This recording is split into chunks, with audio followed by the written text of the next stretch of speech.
Internet's real slow for some reason. I hope you're not really outside.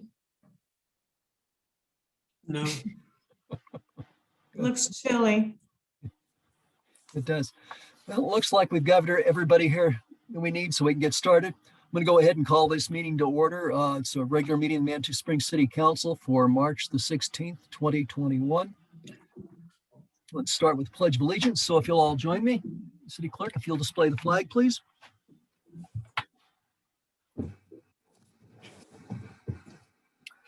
I pledge allegiance to the flag of the United States of America, to the republic for which it stands, one nation, and under God, God, liberty, and justice for all.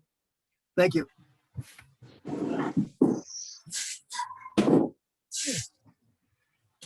Judy, would you please call the roll, please? Yes, Counselor Steve Bremner, Here. Judith Chandler, present. John Shada, Here. Susan Wolbrook, Here. Julie Wolf, Here, Mayor Pro Tem Nancy Fortune, present. and Mayor John Graham. Here. Thank you. Okay, so the next item of business is approval of the agenda. I think everybody's seen the agenda. Counselor Chandler?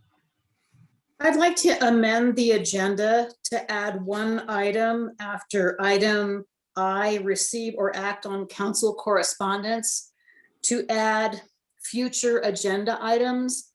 For a time we were doing that and then we kind of lost track with that. Mayor Graham, I think that was your idea and I'd like to add that back in. Okay. All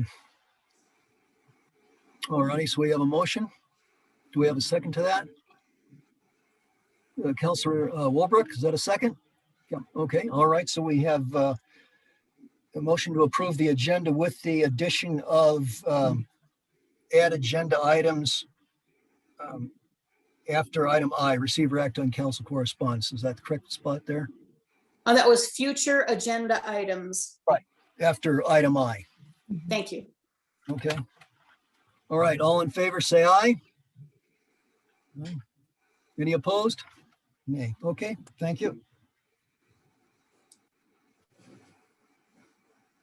Okay, so we, next is public comment on non-agenda items. Do we have anyone who wants to speak to a non-agenda item in the audience? I have not had anyone call and request that, but if anybody in the audience currently would like to speak on an item that is not on the agenda, if they can use the raise hand tool, please.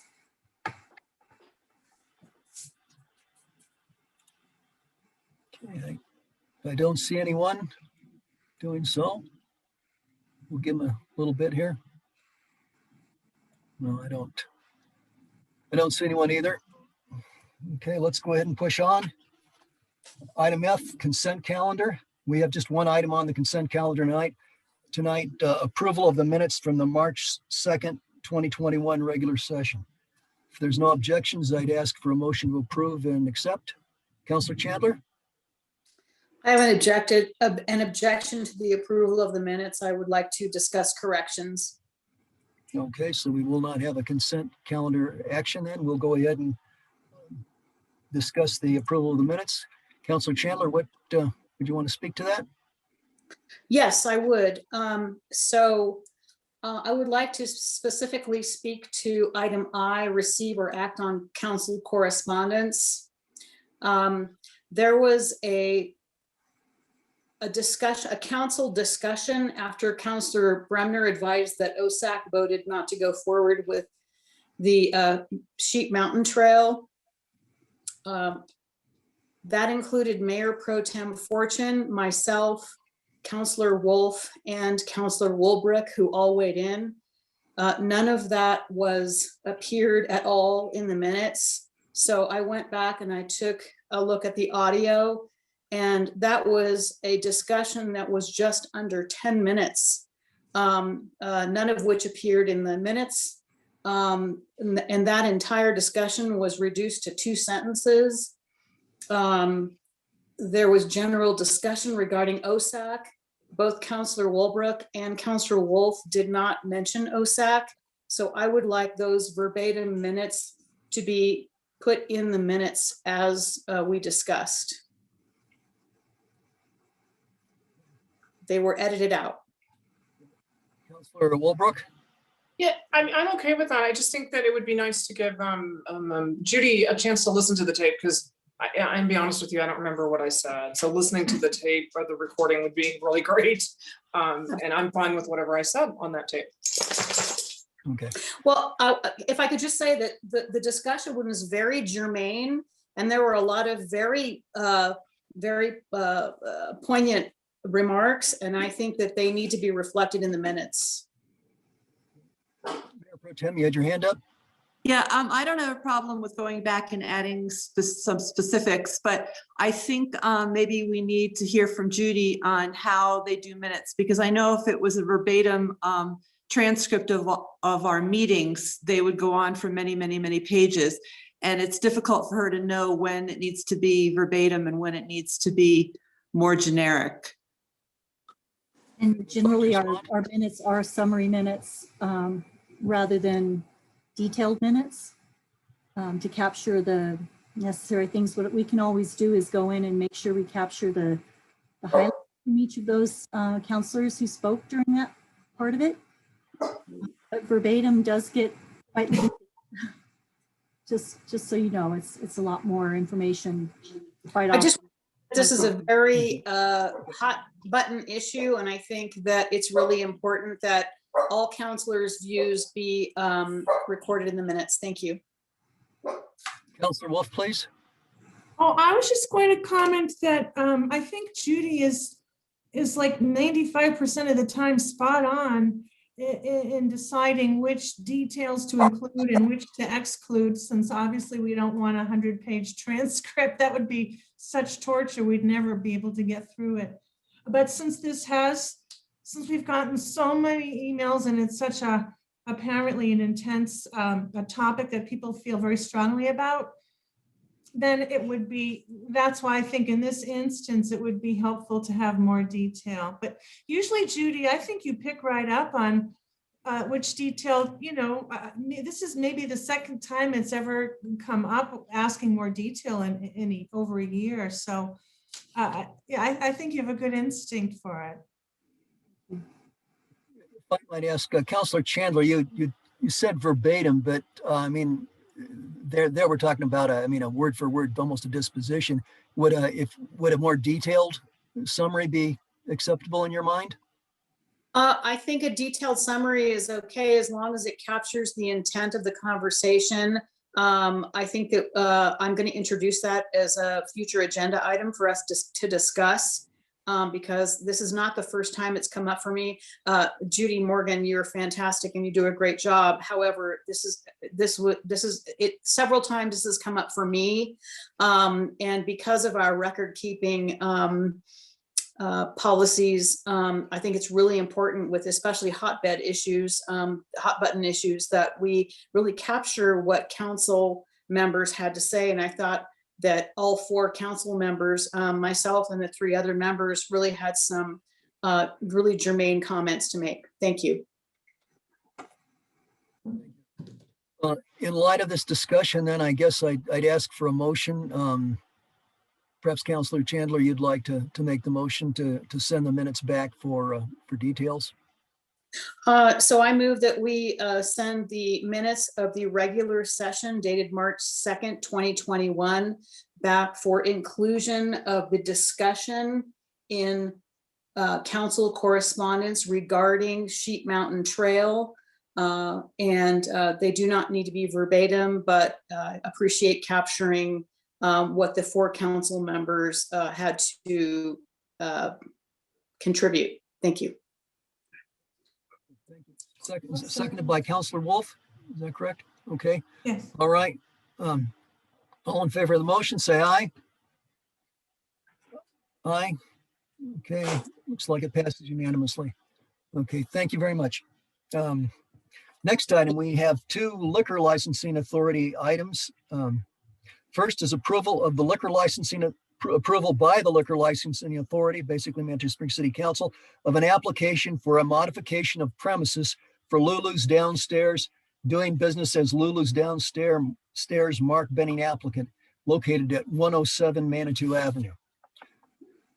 City clerk is also our liquor licensing agent or point of contact. So Judy, I would ask for you to give us a summary of the application, if you would, please. Thank you, Mayor, Council. So Council does serve as the city's liquor licensing authority, just as a background for everybody listening. So Lulu's Downstairs did make application for modification of premises, and this is for a permanent one rather than the temporary one that we were doing for the COVID period. To expand the service of alcohol to include added sections upstairs. And so that is on their patio, and also some access within the building as well for additional seating. So the access for this patio area is only through the building. There's no outside access. It is open to the open air, basically from the railing up, no ceiling on it. And I did speak with the applicant today, and he mentioned that the adjoining business there, which is a hotel, he spoke with them, and they were actually feel that that's a really great opportunity for them to have that venue right there, and with that extra service area. So the property was posted, and I did not receive any public comments from any of the public. The liquor licensing authority may decide to hold a public hearing to examine more thoroughly the needs and desires of the neighborhood, but a public hearing is not required in this event because it is already an existing liquor license holder, and they're just expanding their premises. If the liquor licensing authority did choose to request a public hearing, then that would need to go on a future meeting. And so we would go ahead and get the process for that started. The application has been reviewed by planning, and it was determined to be in good order, and it was approved by them as far as their code compliance. I've reviewed all their documentation submitted and found everything to be in order as well. And my recommendation is the approval of this request. Okay, thank you, Judy. The applicant is in the audience, and he's prepared to come over and be on the panel here so he can have questions asked of him as well, if possible. Okay. Did he ask to speak, or is he mainly here to respond in case he's asked? Well, he has to appear before the liquor licensing authority, so this is his compliance for that. Okay, good. Okay, well, why don't you go ahead and bring him over if you would, please? I will do that.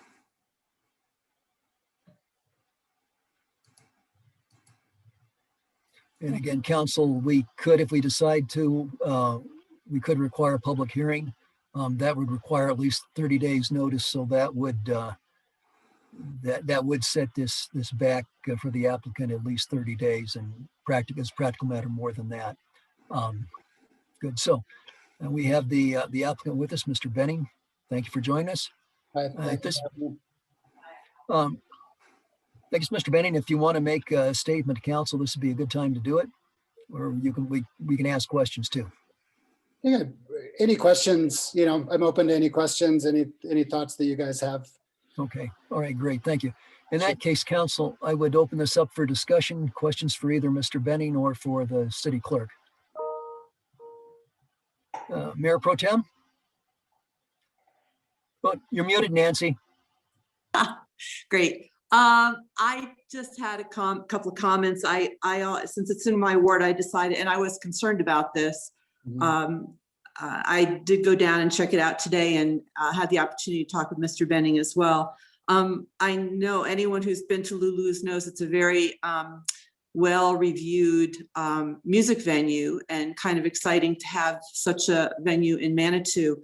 I was mainly concerned about noise, and he assured me that he had talked with his neighbors and they saw it as a synergistic relationship with having the hotel right there. It's not in a residential district. I also asked about parking because I was concerned about the additional patronage might be a problem for parking.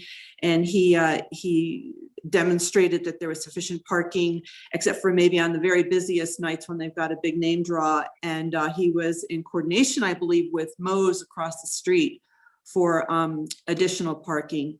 So I see this as a great opportunity for a business that I think is good for, fits Manitou. And certainly having patio dining and so on is good as well. So I would certainly support this expansion. Other comments or questions from council? It appears that our curiosity is pretty well satisfied. That's good. I guess we're at a point where we could entertain a motion. I move approval of the liquor license modification for Lulu's downstairs. A second. We have a motion and a second. Any further discussion? Apparently not. Okay, all in favor of the motion, say aye. Aye. Raise your hand, please.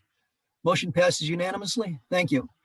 Well, Ms. Benny, thank you for joining us. It was a cameo appearance, but well, make money and collect taxes. Thank you. Thanks for your time. Thanks for your work. Okay, Thank take you. care. See you next time.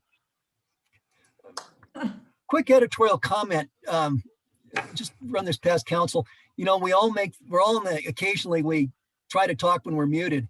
I suggest we keep track of that, and whoever has the most offenses owes chocolate when we start meeting together. Okay, not a big penalty, just at least a small piece of chocolate or another treat to be specified by council. So Nancy, I've got you down for one. We get rewarded. We get rewarded for you not having to listen to us because we're muted. I Right? hadn't thought That's of the it. idea. I hadn't thought of it that way. I was just trying to, I think I'm just saying. high risk on this one, very high risk for me. So I have to be more careful. I don't think there's a horrible penalty anyway there. It looks like we could all possibly win. Okay. So Look, just a When we can all meet together safely, I'll get all of you chocolate. Wouldn't that be great? okay. Look at, That sounds good. Okay, looking forward to it. Okay, next item of business, another liquor license authority issue. Approval by the Liquor Licensing Authority of an application for a modification of premises for the Iron Springs Chateau, doing business as Iron Springs Chateau. Lori L. Adams Miller, applicant, located at 444 Ruxton Avenue. And Judy, again, would you like to give us a summary of the application? I'd love to. Thank you, Mayor, Council. So we have, again, Iron Springs Chateau, who made application for modification of premises, very similar to the last one we just covered, to expand their service of alcohol. And their expansion area will include a front patio, which is currently existing, and adding a metal fence with a gate around it to allow for that additional outside seating. And their information regarding what their desire is, how they're going to manage the coverage of that area is included in their application. And it says also in their application that the service time during the warmer periods would be from 6 a.m. to 10 p.m. For food service and beverage service, not necessarily alcohol for those at 6 a.m. obviously, but anyway, same thing. The city council can request a public hearing if they would like to get more information on the needs and desires of the neighborhood, but it's not required. So that's why they're here before you today. And it's been reviewed by planning and was determined to be in compliance. And I've also reviewed it, and all documentation submitted I found to be in order. And my recommendation again is for approval of the request.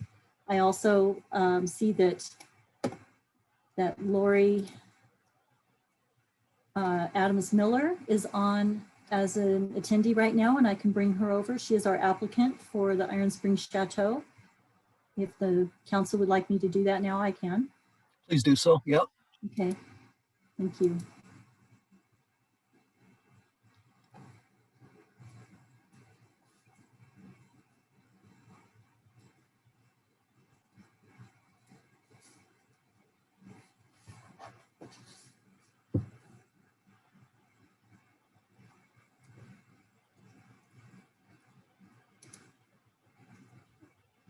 And Lori, just so you know, I do show you as being still muted and your video to be off.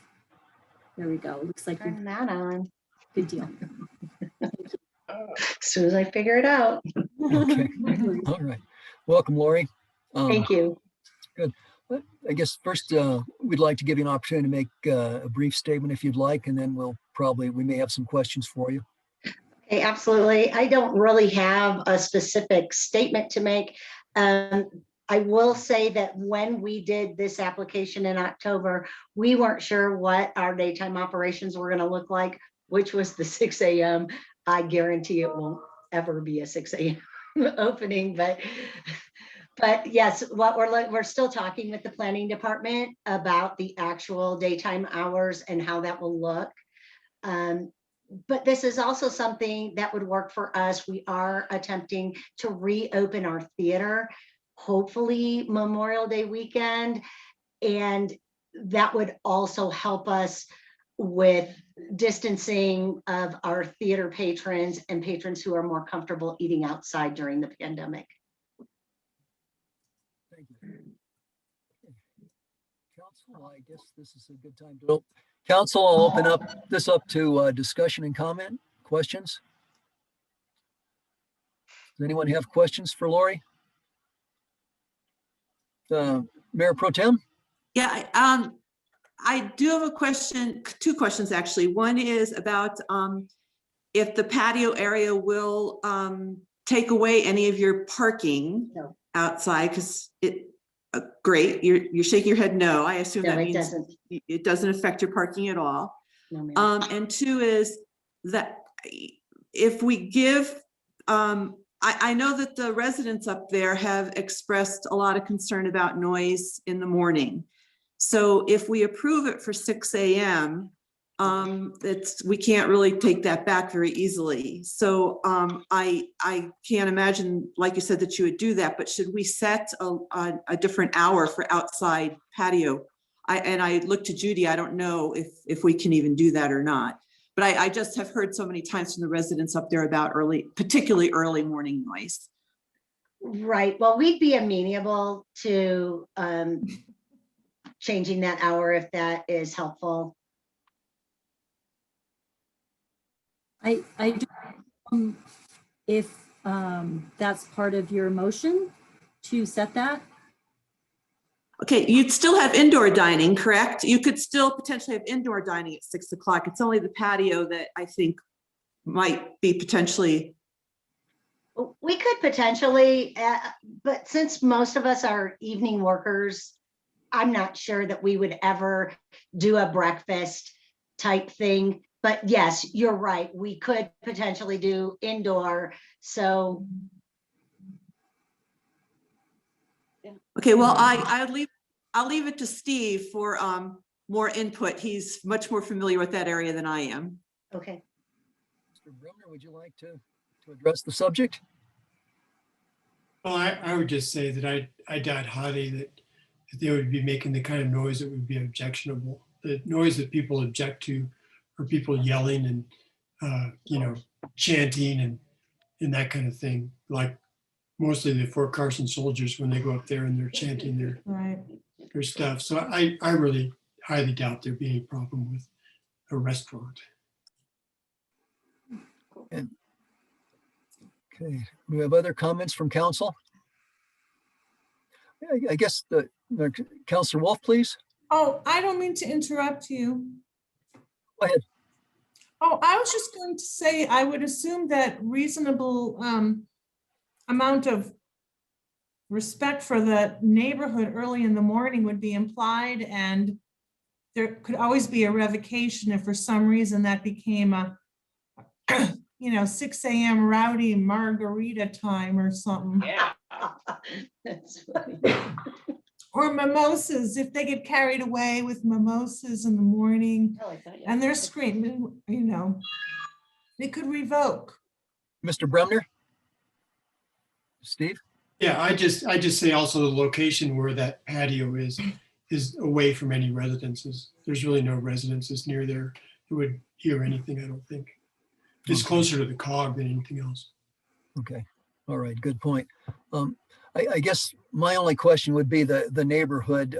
If we were to go through the full public hearing sort of thing, we might, that would give residents a little more opportunity to comment. I think since it was posted and we haven't heard anything, my concerns are not very high. But again, I guess, Mr. Bremner, since you live there, and Councilor Wilbrick, since that's your ward, if you two could weigh in on that, if you've got any thoughts that perhaps, I don't want to preclude, the public's comment. I also don't want to delay this if unnecessarily. Any thought there? Susan? I mean, I think this has been posted for the neighbors to see. So whether or not they saw it is always the issue, right? Right. And I feel like our inbox is probably filling up right now with people who live up there, because, there are all kinds of different kinds of noises, like carrying out glasses and dragging tables out onto a patio. I mean, I don't know. I mean, I don't know that you need a policy on it today, but you do need to know that it, I don't know. I'm having a tough time with this because I don't want to delay it and I support what you're doing. But I want you to be aware of it, and it can swing right back to council if stuff like that is just not something that you just put into your business practices. And I assume you will, so I'm not too worried about it. But I think it's good for our neighbors up on Rexton to hear us talking about this and know that we listen to them and we understand that there's a real delicate balance up there with noise. But we also, I'm going to say that it sounds like, we're going to trust and go forward that this is all going to work out great, and knowing what you know about the Fort Carson guys that come and make a lot of noise in the morning. So I'm ready to move forward on it. But I think we've had good conversation about it, and kind of what your neighborhood's expecting. Yes, ma'am. Could I ask Lori a question? Councilor Wolf, okay, yeah, go ahead and ask. Lori, it sounds like if we changed it to 8 a.m., would that cause you any heartburn since you guys are night people? No, ma'am. Just- Actually, we would be okay with even a 9 a.m. if that would make That this go smoother. Let's just do that, if Or that's fine with you. Absolutely. Okay, and if it's fine with you, then I would assume it's fine with council, and then we don't have to worry, because that's a really good point that Susan Wilbrick made. I wasn't even thinking about that, but yeah, if you've got your windows open and somehow you hear this dragging of, metal across the concrete early in the morning. So that's fabulous. Thank you, Lori. Wolf, it sounds like maybe you're the one who'd be making a motion here. I'd like to give Mr. Bremner an opportunity to comment if you'd like to follow on as Councilor Wilbur did, just to speak to the neighborhood issue, if there is any, if you think there is any. No further comment. Was that a no, Steve? Affirmative, that's a no. Okay, so affirmative that it was a negative. Okay, understood. All right. Denise? Judy, do you want to go ahead or do you want me to? Sure. So we did get a notice from Christine, our planning director, that when she approved it, she did not have those daytime hours that were part of the suggested plan. So I think, I don't know if the council would like to hear from her to see if that changes her sense about that, or if we just want to put some sort of adjustment in the approval to be certain hours. Okay. They are still going through the planning process. So there is still that process that they're working through right now, as I mentioned.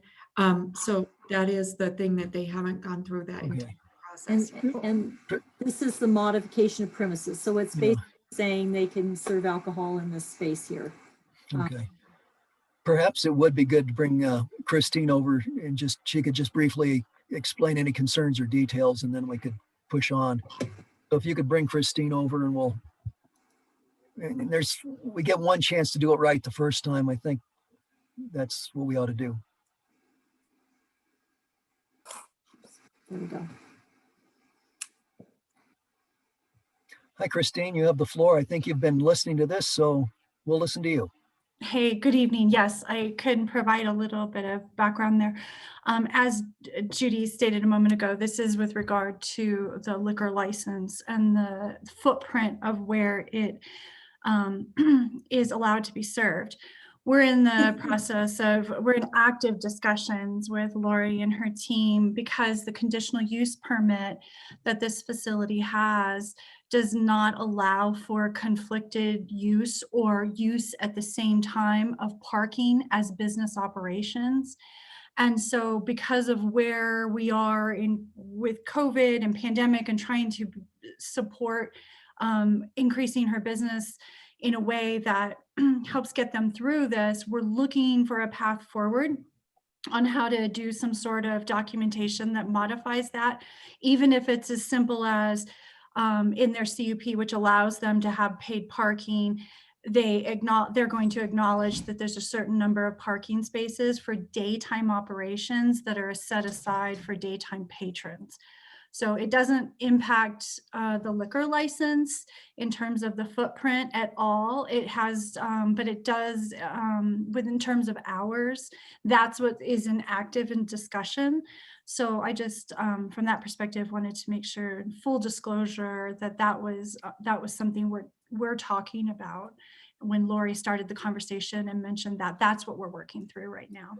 Okay, I think that's helpful for us. Okay. Well, in light of that, then I guess I would ask Councilor Wolf. It sounded like you were going to suggest that the hours not start before 9 a.m. I don't know if that's still a germane question. Apparently, it's not. Is that correct, Christine? No, I mean, what you could, if you wanted to if you needed to make any acknowledgement about hours in your motion, simply that it's in accordance with the conditional use permit, and that would take care of everything. And so even at some point down the road, if they went through a conditional use permit modification, then they would be covered in all respects.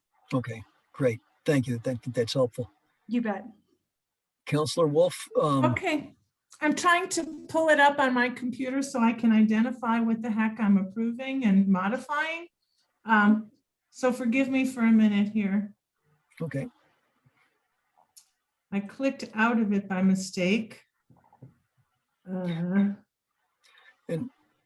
while we're waiting on that, Lori, I just want to, since you're there, does this sound like it's trending in an acceptable, I mean, you'd be able to do okay with this?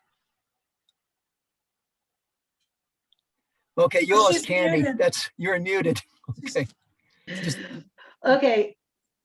Does this sound like something you could work with? Yeah, it does. I mean, like Christine said, we are working with them actively right now to figure out how this whole parking thing works and what the answer is. So yes.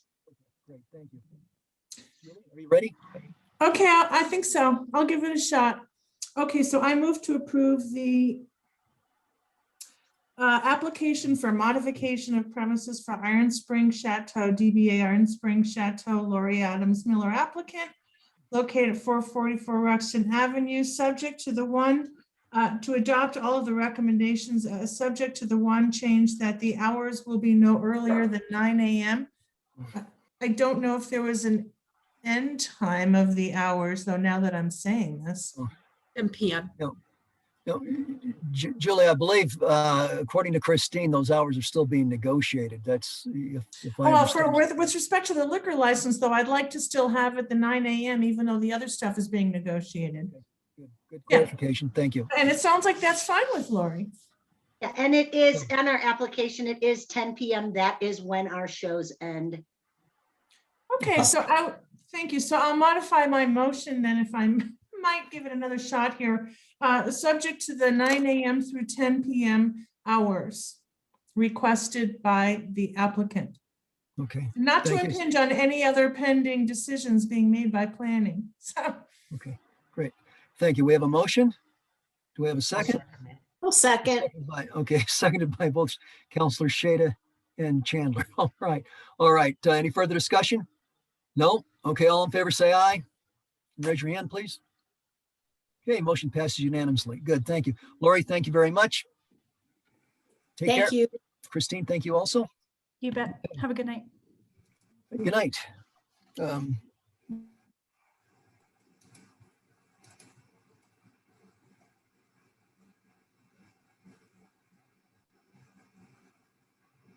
Okay, who did I lose? Don, the mayor. I clicked on Christine and it jumped up and, okay, let me get him. Sorry. Oh my goodness, that happened last week or last time. I wondered, it got quiet very quickly. He's back. Christine still Okay. on. Here we And go. Okay, Judy, you have Christine still on too. I know, I'm Okay, thank you. changing her. I'm waiting for things to not jump Okay. up and down so I don't take the mayor off again. okay, that was beyond my control, so I don't think I get chocolate penalty on that. No, you don't. I don't think that counts. Okay, all right, let's try this again. Consideration of approval by City Council of the recommendations of the match board for the percentage distributions of 66% of the 0.3% sales and use tax designated for special facilities arts from 2020 and the 34% distribution for Tier 2 grant applicants awards. And this was something, of course, that we discussed last week or heard during our work session. So, all right, Denise, I don't think we have anyone presenting here, do we? You're muted, Denise. Chocolate, here we go. We have Neil Mitch. No, Okay. Neil If we could go ahead and bring Neil in.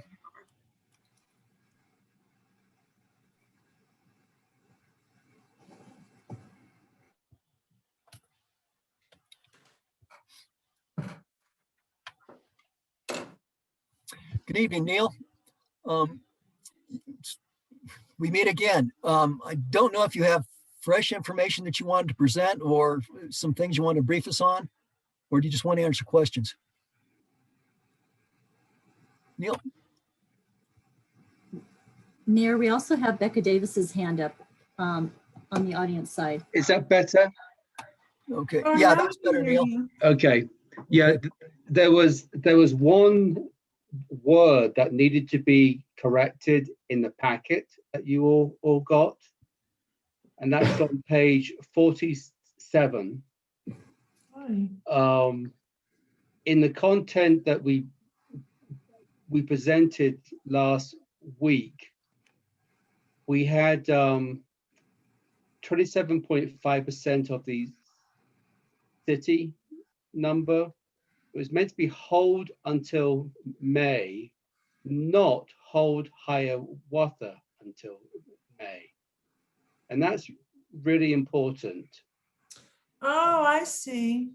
Because the sort of a footnote that we had in the content we shared last week is given the timeline to establish the economic feasibility to restore or rehabilitate Hiawatha Gardens. The board recommends 50% of the city project funds be held until the May match board meeting for final recommendation.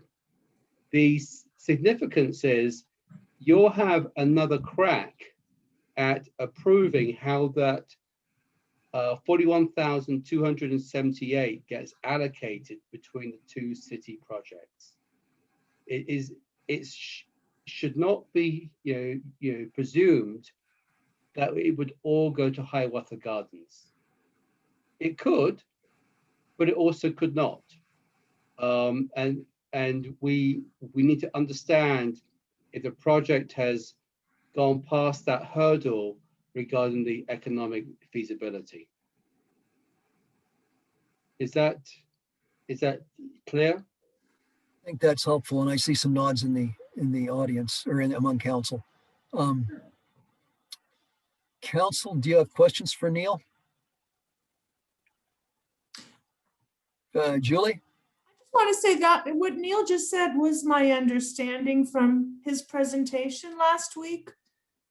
So that's consistent because if I recall correctly, there was also monies being set aside for a mid-year assessment for the nonprofit, you know, that side. And then this Yes. money was being set aside to reevaluate whether to use it for Hiawatha or how or what. So I'm comfortable with that change.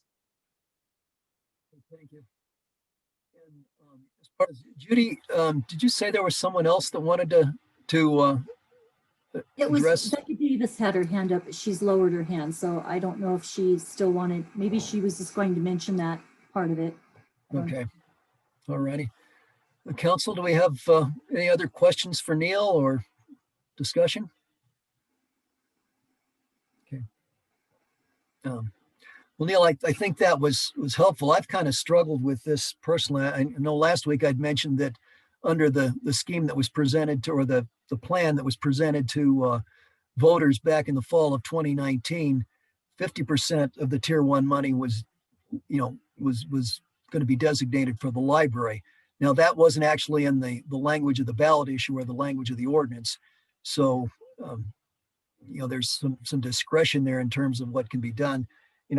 As a voter and looking at this, I think back and I remember one of the proponents of the match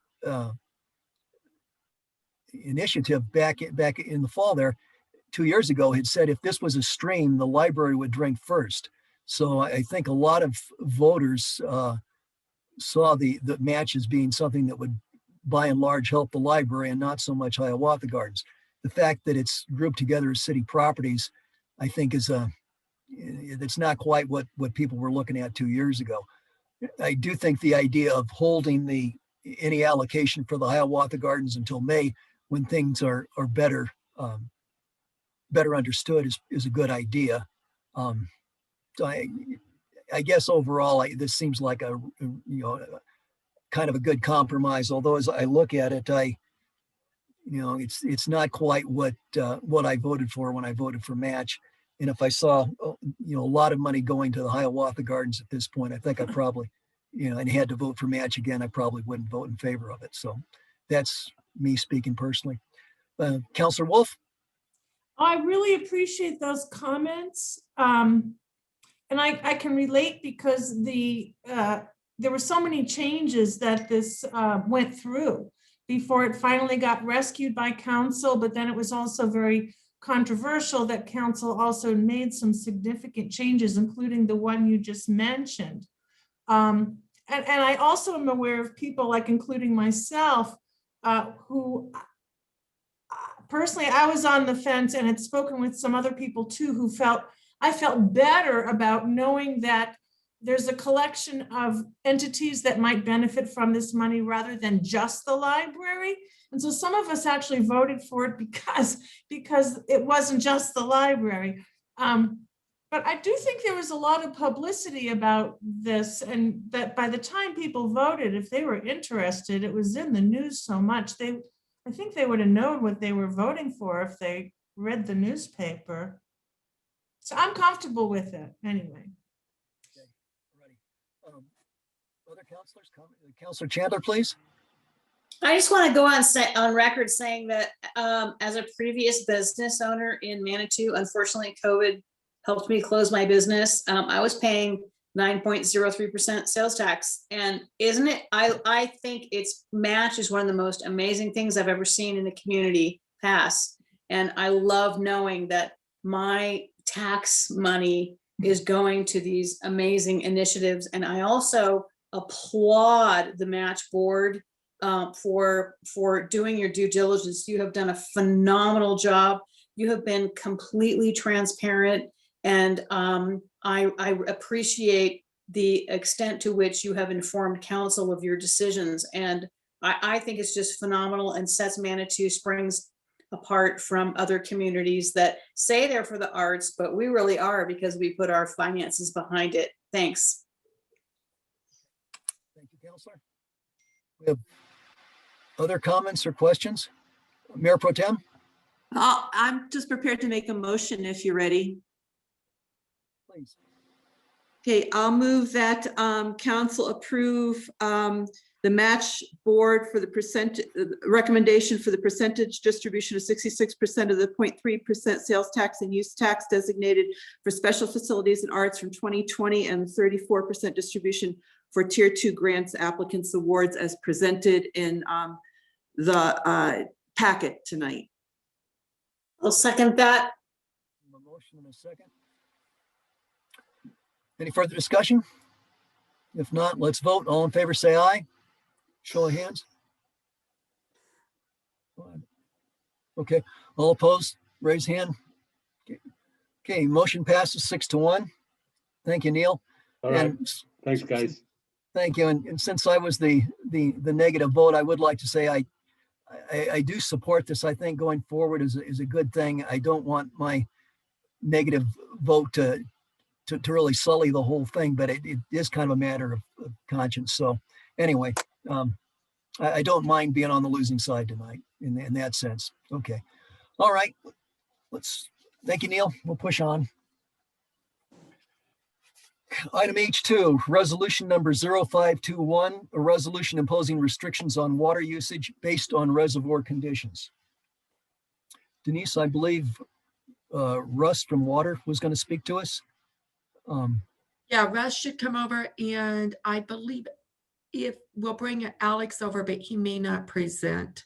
So we'll go ahead and bring Russ and Alex to begin with. Okay, I'm just looking for Russ. Russ, if you are on under a different name, if you can use the raise hand tool so I can find you.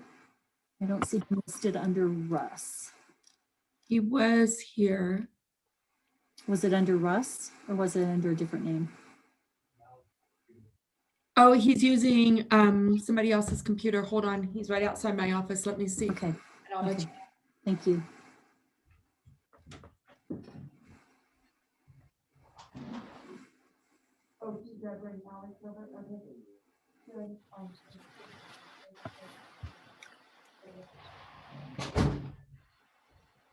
Okay, let's bring Alex over. We're just gonna bring Alex over, and then Russ is there, so we'll do that. Okay.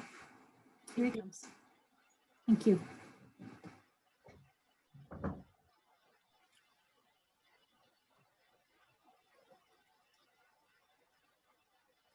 Good evening, Alex.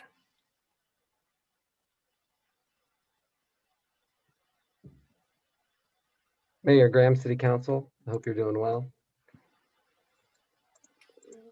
Let's make sure.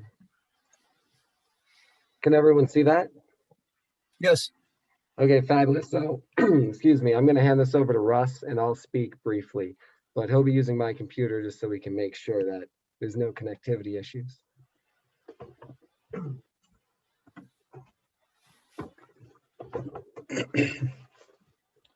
Okay, this is the water restrictions presentation.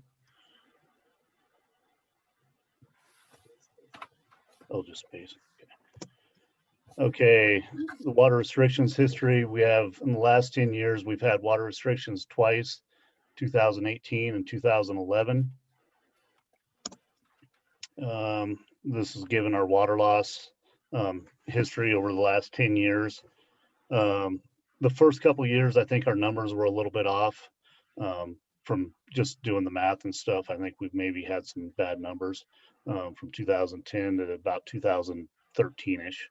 But then after that, everything kind of gets back in line with where it's been. And we were actually kind of trending down up until last year. And then last year we had a fair amount of water loss due to, I think, just COVID and then like some leaks.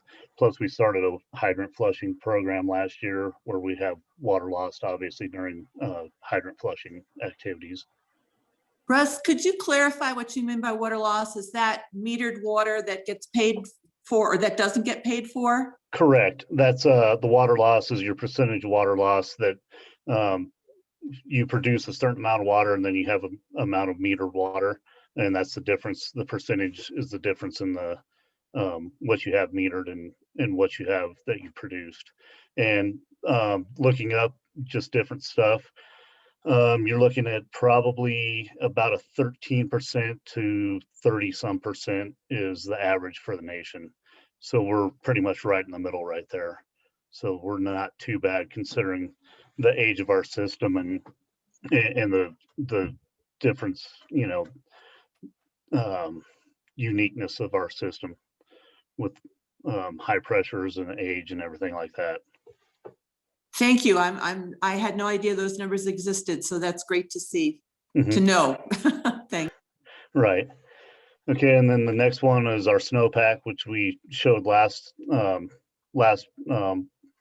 meeting, which actually the black line, we did get a little bit of a spike after those last couple snowstorms. So we're looking slightly better, but we're still not looking very good for our snowpack up there this year. And then, so this is the ordinance number, which is 114 or 1411, which gives us where we can put our restrictions at, which level 1 restrictions is odd numbered properties, water Wednesday, Friday, Sunday, even numbered properties, water Tuesday, Thursday, Saturday, a maximum of 2 hours per day from 5 a.m. to 8 a.m. or 7 p.m. to 10 p.m. And then level 2 restrictions goes to odd numbered properties, water Wednesday and Sunday only, even numbered properties, water Tuesday and Saturday only, with a max of 2 hours per day again, 5 a.m. to 8 a.m. and 7 p.m. to 10 p.m. And then our level 3 is just odd numbered properties, excuse me, water Friday, even on Tuesday. And again, our maximum of 2 hours per day, 5 a.m. to 8 a.m., 7 p.m. to 10 p.m. And then level 4 just goes to watering only on the odd numbered properties, watering only on the third Saturday of each month, so from 7 p.m. to 10 p.m. No filling of pools. I don't know why we don't have the even numbered properties on that one. No filling of pools allowed and no residential water taps accepted. So the fiscal impact is the restrictions for the years of 2011, 2018 really never reached the point of no watering outside at all, which would be level 4. Watering was still allowed in the early mornings on certain days. And if restrictions went to no outside watering at all for the months of May through August, which would be, I mean, we'd have to be at level 4 restrictions basically at the beginning of May. Then the modeling indicates that water usage could fall 15%, which equals about $200,000 from the budgeted amount of 2021, which is 1.28 million. So, I mean, realistically, we would be looking at very little fiscal impact. And I think Beck is on if she wanted to speak about that anymore.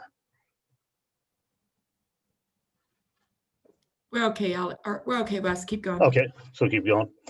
All right, and then the water wise, this is Alex now.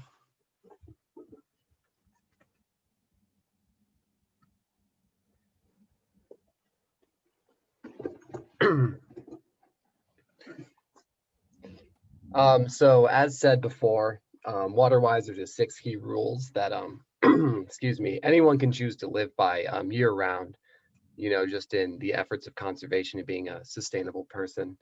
And that's just, you may water up to 3 days a week. You choose the days. In warmer weather, only water before 10 a.m. or after 6 p.m. Don't let water pool on hard surfaces, flow down gutters, and also repair leaking sprinkler systems quickly. Also use a shut-off nozzle when washing anything with a hose, and clean hard surfaces without water. And so next after that, what are other cities doing? So Colorado Springs Utilities is always in water-wise restrictions, and also other municipalities are approaching the summer with caution and preparing to enact restrictions. And so staff's recommendation is to approve resolution 0521 as prepared, with level 1 restrictions when Manitou Reservoir stops spilling, level 2 restrictions when Manitou Reservoir drops 1 foot, level 3 restrictions when Manitou Reservoir drops 2 feet, and level 4 restrictions when Manitou Reservoir drops 3 feet. Are there any questions? And Russ, do you want to talk about the changes that need to be made to the resolution real quick so that they can, they hear that?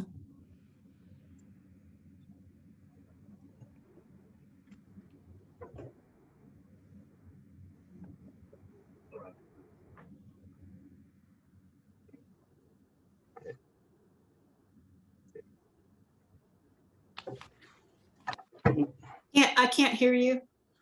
How's that? That's Better. Okay. Okay. So the resolution, the changes we made, trying to remember. So there was just some wording changes. Trying to think of where it was at. Russ, Yes. like I can bring up that, the changes. Okay.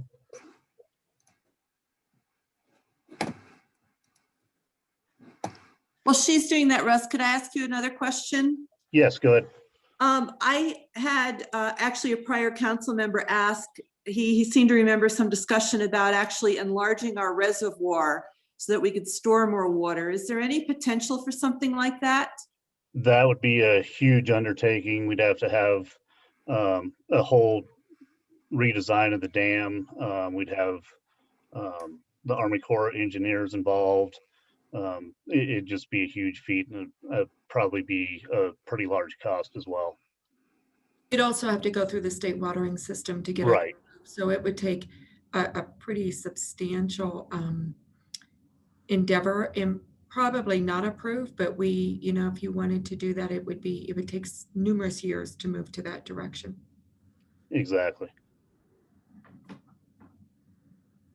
Got the resolution up now. Okay, Russ, maybe you can walk us through this.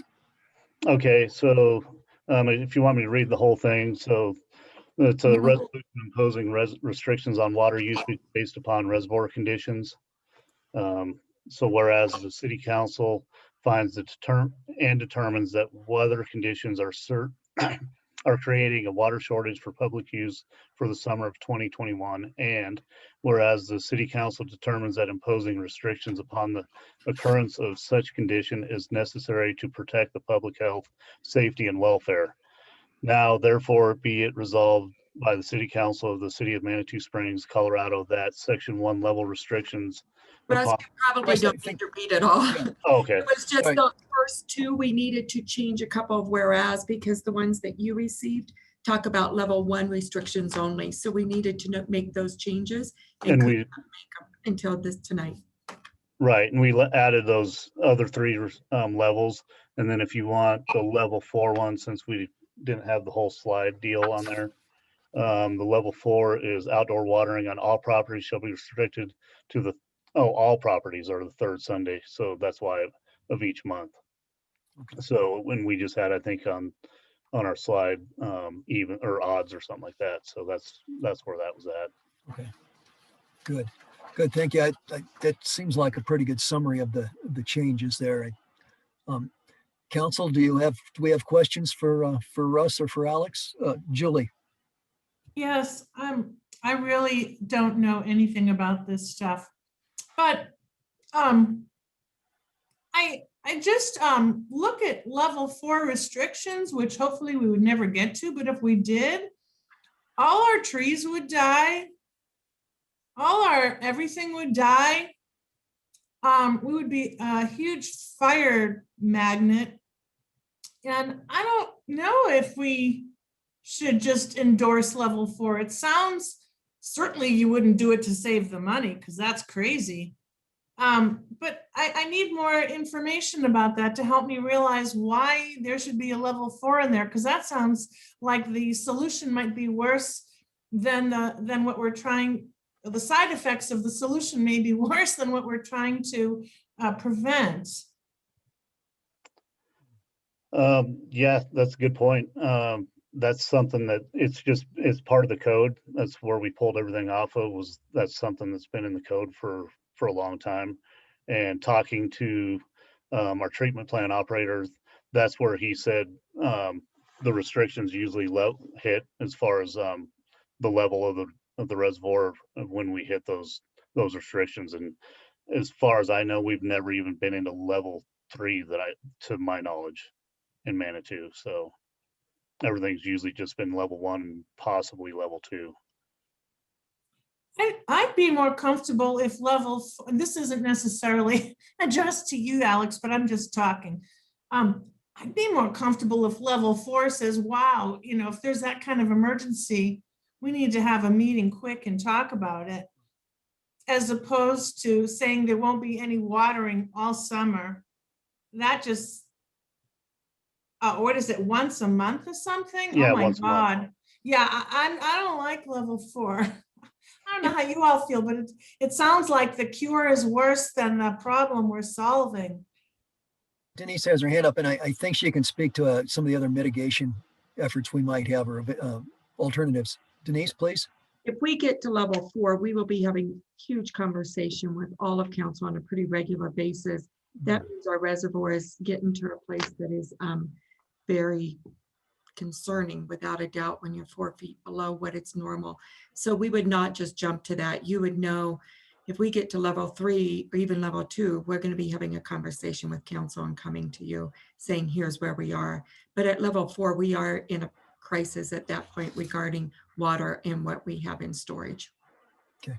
And Denise, if I might ask you, we do have an agreement with City of Colorado Springs, I believe, to buy water from them if necessary. And I believe they feel their reserves are pretty good for the next year or two. So Yeah, I guess we've got that as a buffer. Is that correct? that's correct. It's expensive, but we do have that. We have that in agreement that we can do that. And they do have more storage than what we have. So at this point, they're in a better shape than what we are. But Okay. again, if the weather comes in and we get more moisture, just like last year, we thought we were going to go to water restrictions and we never ended up doing it. We got the rain and we got the moisture that we needed. Okay. Thank you. Let's see. Mayor Pro Tem, I think, was next, and then we'll have Councilor Chandler. Mayor Pro Tem, please. I do have a couple of other issues pertaining to water, but I could ask them now or wait until future agenda items, because they're primarily looking probably at the future agenda items. So I'll defer to Councilor Chandler. Councilor Chandler, please. I just want to remind everyone in Manitou that Colorado Springs is growing. It's growing rapidly. And while the water there is expensive and currently available, there may be a time when it's not.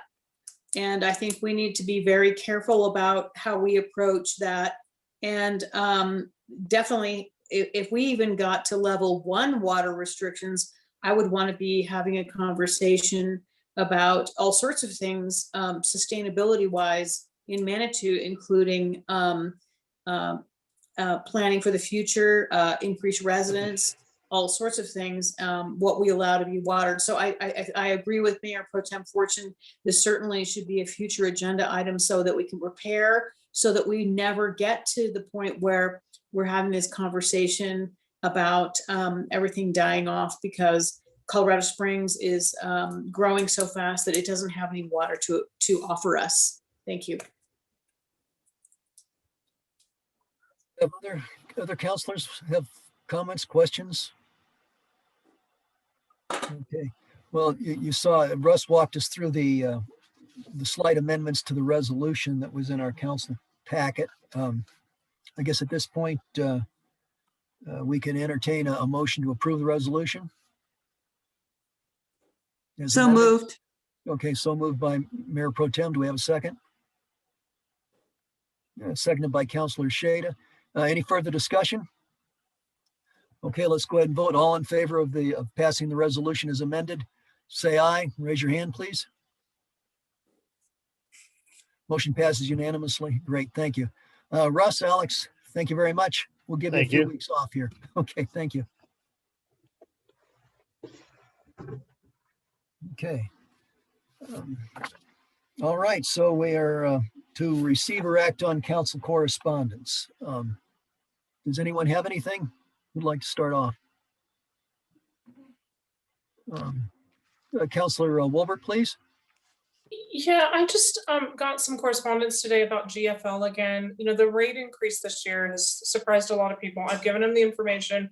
of where to go in terms of the GFL email, the GFL Facebook page, and all of that.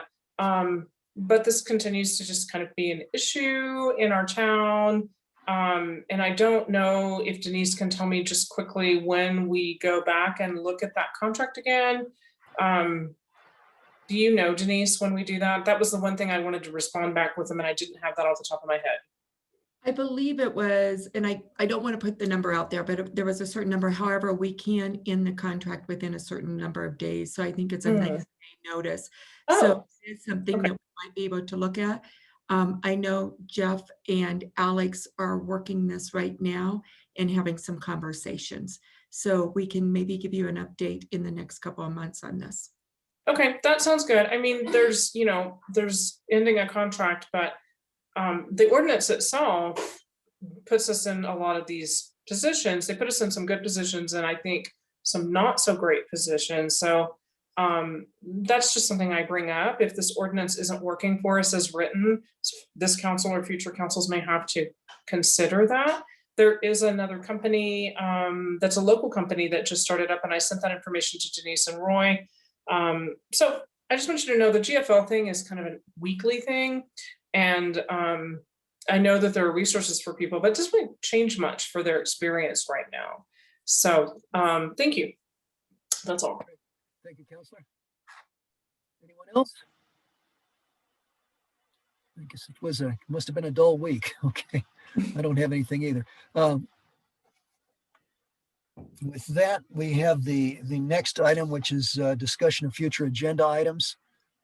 Judith, you had brought this up, so it would seem like maybe you've got something you're interested in. Yes, I would like to see the keeping of meeting minutes and record keeping as an agenda item. Okay, I'll just quickly ask counselors who all supports that. If we have 4 more votes, we could certainly go on the agenda. All in favor of that? Say aye or show of hands. Okay, so we've got at least 4 there. All right. So keeping the meeting minutes.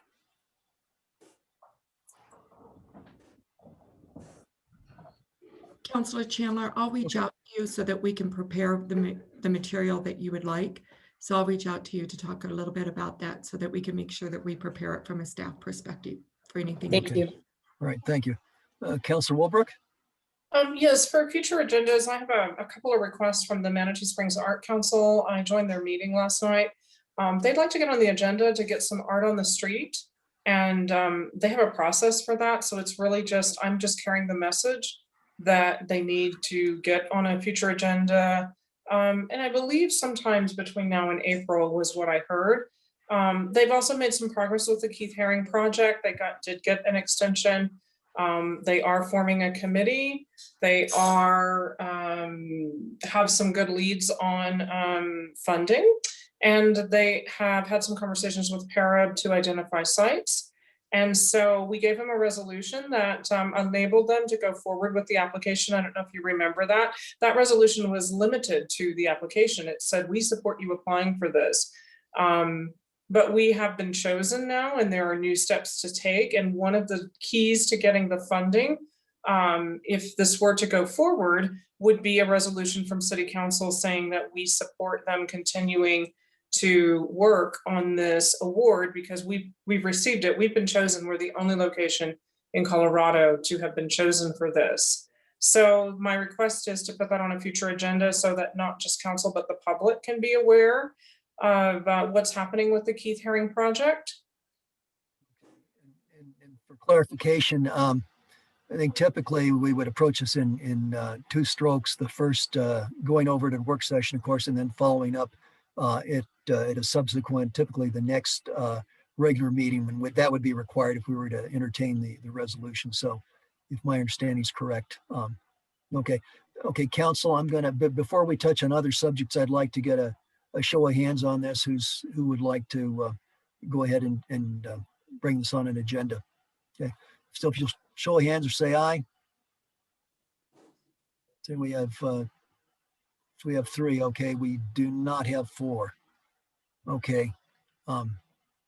Okay, well, I'll report back to the Manatee Springs Art Council that we did not have any desire to move forward on a project that we've been selected for. They won't make it very far without our resolution, but if that is the will of this council, I will report that back to them. Council, I guess I'd ask for any comments at this point.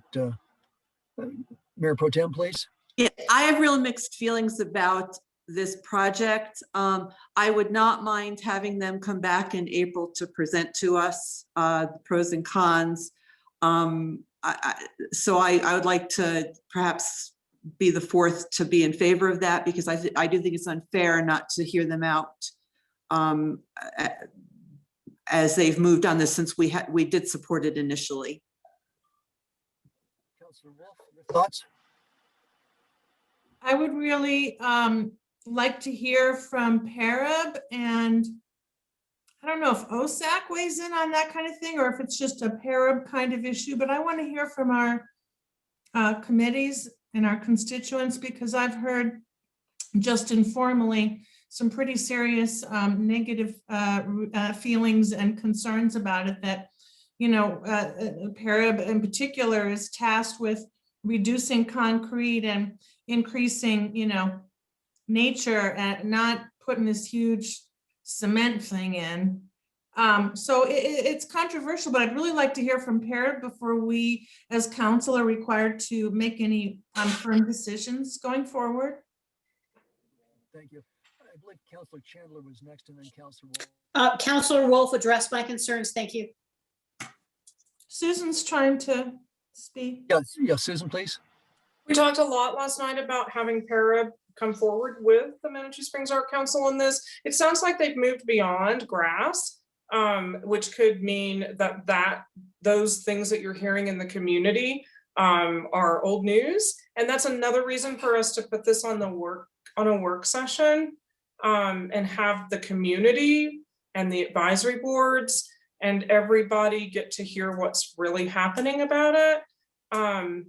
You know, I will tell you, this has a special place in my heart because I've lost a lot of friends and loved ones to HIV/AIDS, and Keith Haring is an icon when it comes to representing that cause. He was one of the first people who came out and talked about it. Not only that, I think it matches a lot of Plan Manitou, and it matches a lot about our health and wellness situations. And I don't think it requires that we pave over grass. Everybody knows how I feel about paving over grass. You've heard me before.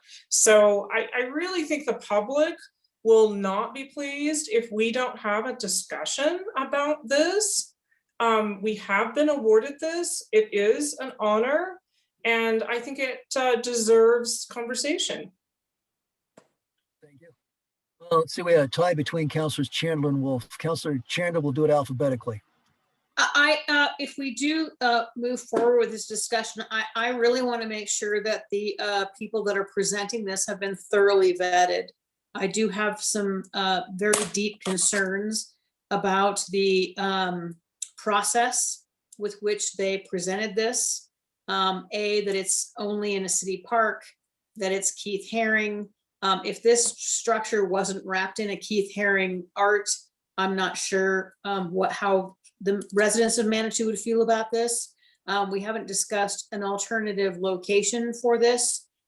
Since we are the quote winners, I'd like to look at the other towns that didn't win and see if they were actually, if that was a vetting process. And what about the school? Can we, you know, if we want this so badly, and not in our city park, there are environmental issues. There are just a lot of issues wrapped around this.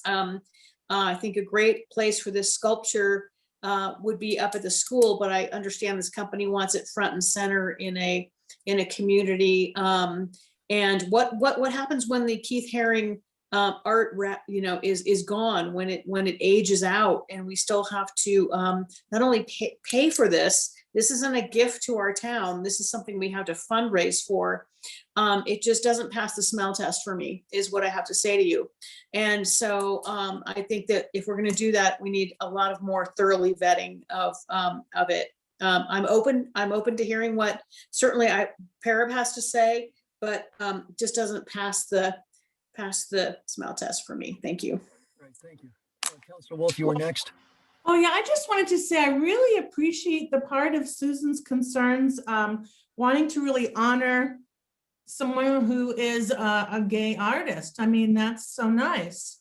But I think there are other ways we could do that if we decide we want to do that. That may not involve quite such a huge commitment to concrete and the other problems, or at least concerns that have been raised.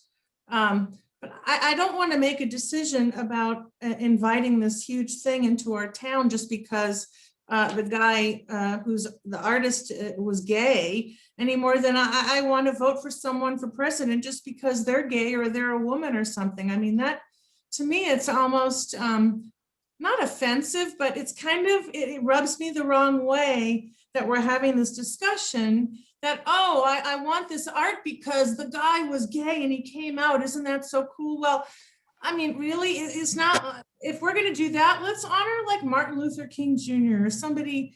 I don't know. I just don't like that part of the story. It just bothers me. We've gone in kind of a deep discussion here for, Yeah. you know, for just whether or not we want to put this on the agenda. We voted against it, our council voted against it, but now with the subsequent discussion, it seems like maybe the temperature has changed a bit.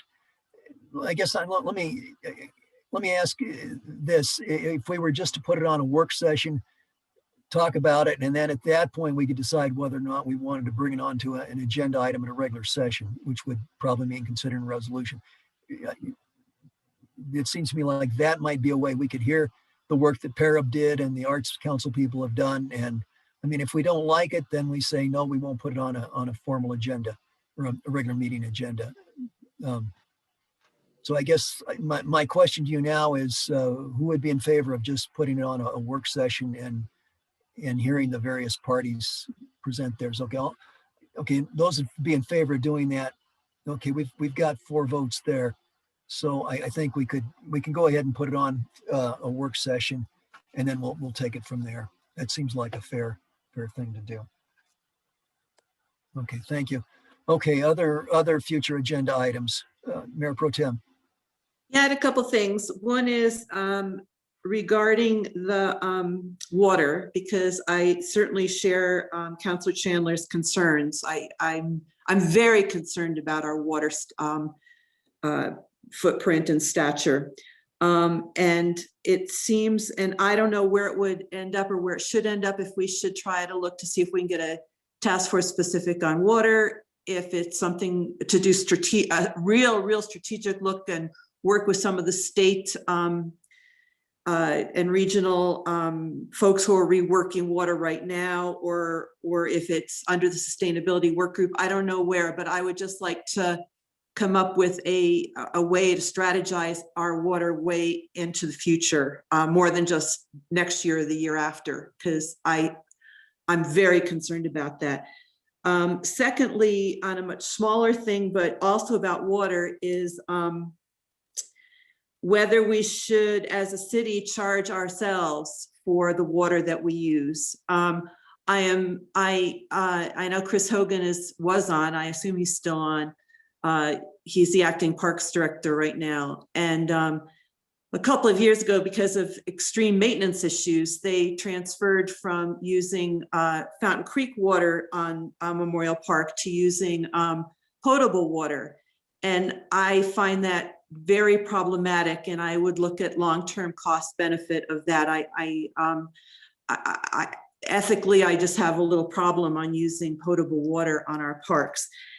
And then back to if we should meter, I know we're metering ourselves on the water that the city uses, but should we charge ourselves? And are we part of the resolution that we just passed, we being city water? And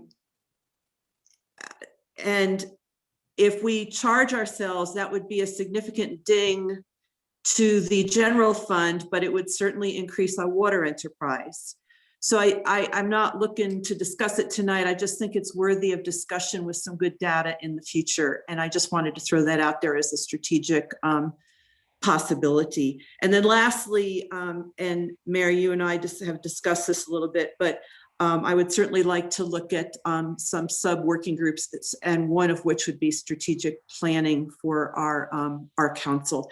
So that's kind of what I'm throwing out there right now. We have several things there. Denise, you have your hand raised, please. I think the best thing to do is that staff will present the water master plan that was presented in September 2017. So we have our entire master plan for our water system. And we do have that for staff to be presenting that. I don't have the date, but it was on a work session to talk about it and bring that back. So at that time, we can talk about the whole aspect of water and present that master plan that was put together in 2017. Denise, would I be correct in thinking that's about the June timeframe? I would have to go back and look. I don't know if it's available, but it is coming up on a work session to present the whole water aspect. And we can also bring in 2004 is whenever we stopped charging for water. Okay. And that is per our code. We could do that. I didn't think we could, but it doesn't say that we have to or not to. Okay. So, and it's about $54,000 a year that we use. So those are conversations that we can bring with the whole water system and bring it for discussion. Okay. Thank So you. If it's all right with council, since we already have water as a scheduled agenda item, and I believe staff has been working on it, my druthers would be to leave it where it's been scheduled. And off the top of my head, I don't remember where it's at. I want to say June, but I could well be wrong on that. If that's okay with council, we'll leave it as planned. But that part is being worked. The other item that, I mean, is that okay with council? Are there any objections to that? Does somebody feel like you need to talk about water first? Julie, please. Oh, chocolate. Okay. Okay. Well, see, now you distracted me. What was I going to say? It was a response to water. I think if it's true that we already have, I feel so ignorant about the water. I mean, I think I know less about the water than anything we've ever discussed. And so for me, if we're really truly only set for once a month work sessions going forward between now and June, I'd love it if we could have a work session before June, then dedicated to presenting the issues and the solutions and giving us really a work session type of chance to just work through some of that, rather than waiting until June when things might be a little more dire.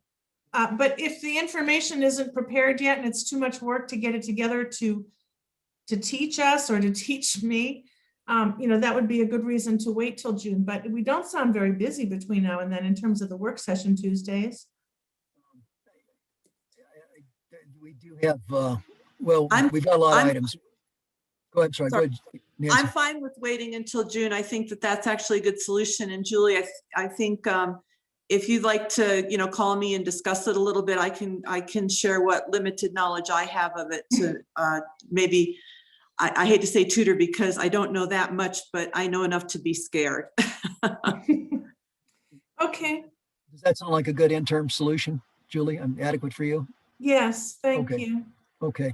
The other point that Mayor Pro Tem had made was, I believe, a strategic plan. Was that focused on the arts specifically?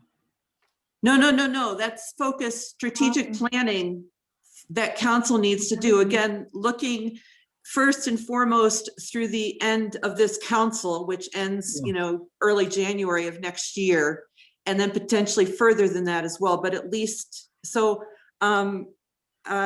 perhaps set up a sub working group to take a look at it, to plan something for this council to look at in the not too distant, to work on in the not too distant future. Okay. And I'd certainly be willing to work on that or not, whatever council wants. So I'll ask council who would like to see that on a future agenda. Raise your hand. See, we have 3, 4, 5. Okay, it passes unanimously. There's strong support for that. Good. That's great. Okay, excellent. This is kind of like setting a goal session too in a way. So this is, I'm glad to see that there's some passion for this. Okay, other agenda items. Anybody wants to future agenda? Denise? Here, I just wanted to say right now, it looks like April's when we have the water coming before you, the whole water presentation. Okay. That may have to move back because I know Russ is working on that and pulling together all the documentation and everything, but that's what it's scheduled right now, is that April work session. Okay. All right, great. So that's That's better than June then. Okay, great. Okay, any other agenda items? Anybody? Judith? Not an agenda item, but I thought this was a really phenomenal discussion that we just had on a number of items. And so I would just like to recommend that we have future agenda items as a recurring agenda item on all future agendas, not just tonight. Okay, I guess my thought would be if we did it once a month, would that be? I mean, I guess we could try it. John. Well, okay, No, John. If I might make the case, Denise probably spends at least 10 hours a week for a routine agenda. Now planning ahead may reduce that, but I tend to think it may be more of a burden to the staff. On the other hand, actually, maybe what might be helpful is to show you what we already have on the agenda. We could add these things in there and we can kind of pick and choose a little bit on the schedule. So maybe that's what we want to do as a group, to kind of decide where things might be. That might help us to add to the transparency of what's going on in the future. But I think most of the times, I thought this was something that you, Mayor, had started, because we had as an agenda item for a while. Yeah, I did.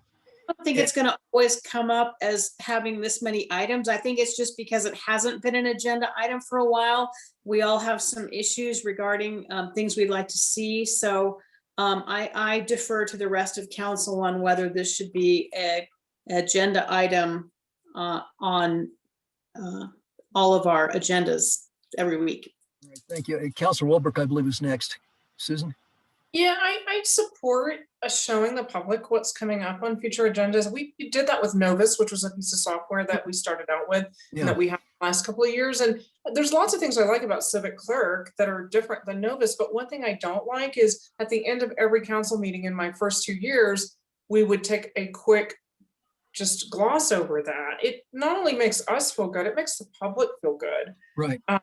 And so I think that's worth doing if we have to do it in some kind of cumbersome way, because Civic Clerk isn't just set up like that. That's unfortunate, but I think the benefit is there. That's answering a different question than whether or not we need to talk about it more than once a month.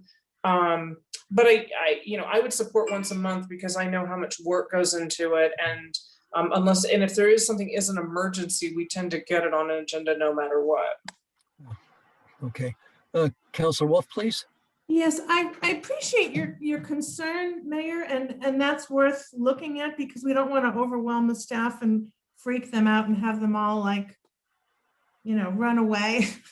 But right. I think part of the benefit of discussions, for example, that we would also have to be mindful as a result of those discussions about whether we're imposing any future work on staff, and if so, what's a reasonable timeline? Maybe the timeline is that we want this to come up in a year, or like Nancy just suggested, something that I don't think I've even heard since I joined council over a year ago, which is, hey, let's have like a little, well, we've had a few examples, but let's have a little subcommittee, and maybe we could do some investigation, or we could do so, or then Nancy offered to teach me and help me with the water. So it's not always that we're going to dump all this big assignment on staff, because if we try to do that, I trust that Denise or you will push us back and say, whoa, you got to be realistic. But that doesn't mean we shouldn't have a discussion. I think these discussions are so valuable.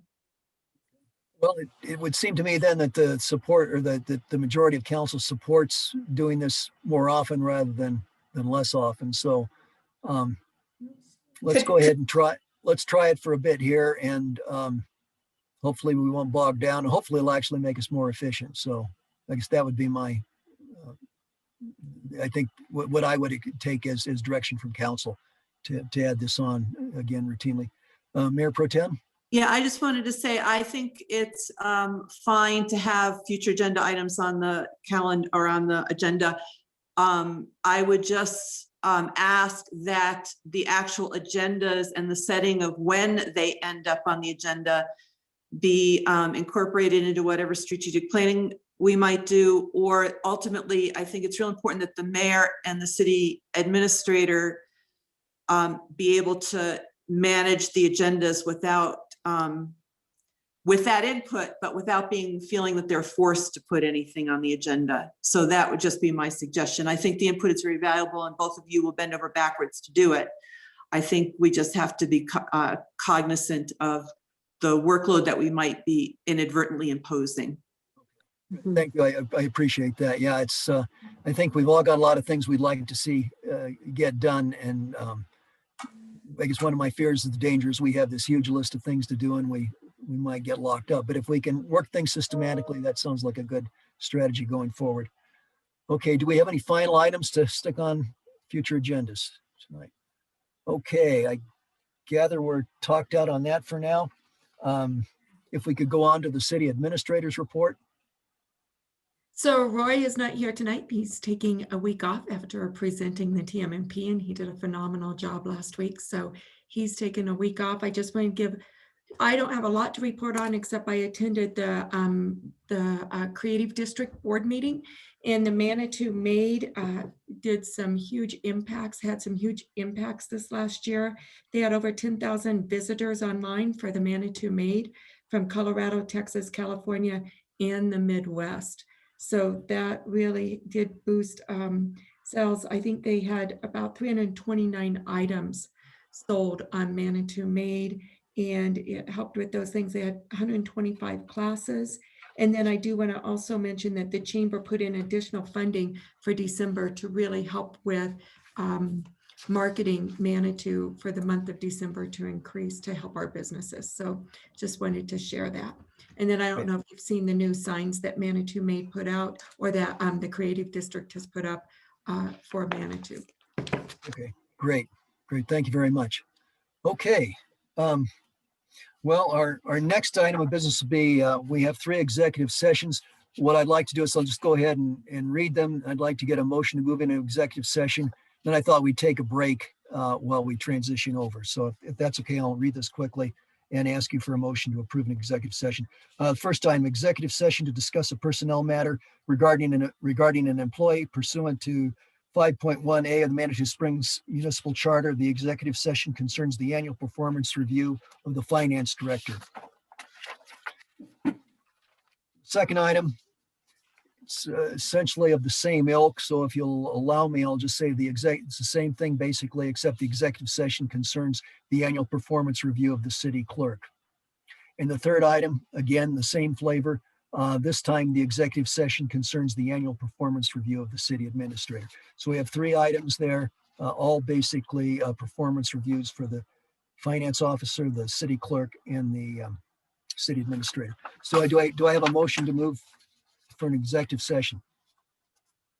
So moved. We have a motion from Councilor Chandler. Looks like a second from Councilor Wolf. All in favor, say aye. Aye. Okay, motion passes unanimously. Thank you. So I believe the city clerk has sent out a link for joining the executive session. I've got 7:38. If we gave ourselves a 12-minute break and came back at 7:50, I think that would be okay. Any objections? Okay, we'll see you at 7:50. Mayor, quick question on city attorney. I usually don't participate in these personnel review executive sessions, so I just wanted to make sure that was okay. Whatever you prefer. I have no objections to releasing Mr. Parker. I think we can handle it. We appreciate you hanging in there with us, though. Okay, thank you, Jeff. Thank you. Okay, have a good night, everybody. See you next week. Okay, all righty. And okay, great. All right, thank you much. We'll see you about 7:50. Cheers. Bye-bye.